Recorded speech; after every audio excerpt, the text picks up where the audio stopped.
Friends, if we have something and that is left over and we have to do it, it means it is yet to be done.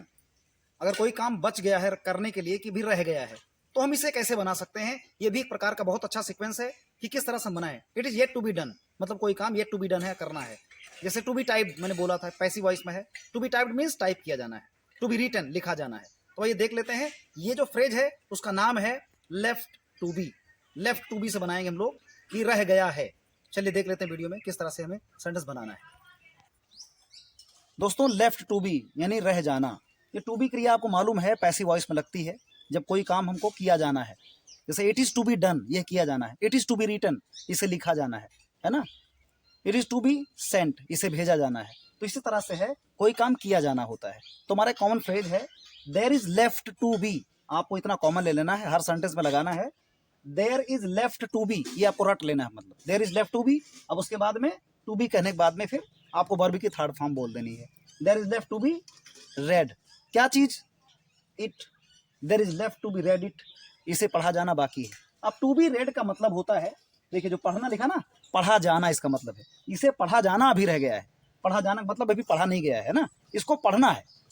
तो to be read, ये to be को ध्यान दीजिए, to be और verb की third form read. To be read, to be written, to be spent, खर्च किया जाना, लिखा जाना, है ना। ये कॉन्सेप्ट है एक प्रकार का, आपको ध्यान देना है। तो there is left to be यहाँ तक करना है, वर्ब की थर्ड फॉर्म करना है। उसके बाद में जो भी ऑब्जेक्ट आपको लगाना है वो आप लगा सकते हैं। There is left to be read it, इसे पढ़ा जाना बाकी है। समाचार पत्र पढ़ा जाना बाकी है। There is left to be read the newspaper हो जाएगा। पुस्तक पढ़ा जाना बाकी है। There is left to be read the book हो जाएगा। अगला है उससे बात करना तो अभी रह ही गया है, यानी उससे बात करना रह गया है।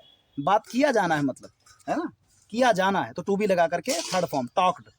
तो there is left to be talked, किससे? टू हिम, उससे, है ना। There is left to be talked to him. अभी टू हिम क्यों लगाया? चूंकि हिम जो हमारा ऑब्जेक्ट है वो इनडायरेक्ट ऑब्जेक्ट है, व्यक्ति सूचक है। तो लास्ट में अगर व्यक्ति सूचक ऑब्जेक्ट जाता है तो उसके पहले हम टू या फॉर का यूज करते हैं। ठीक है, ये हो गया आपका। वहां जाना अभी तो रह गया है, वहां जाना तो अभी रह ही गया है, वहां जाना। तो there is left to be gone there. अगला है तुमसे मिलना अभी तो रह ही गया है। तो there is left to be met, meet, met third form.